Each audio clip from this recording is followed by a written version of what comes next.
Here's the deal.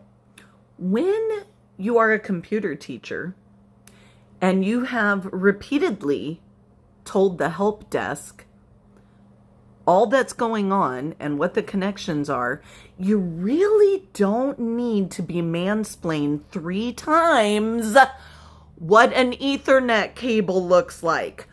Are you kidding me?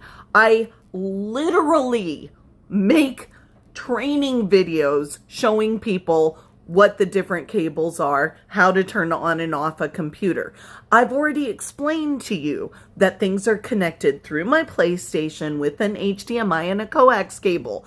Do you really think if I know the word coax cable that I need you to explain what an Ethernet cable looks like to me over and over again when I've already said I know?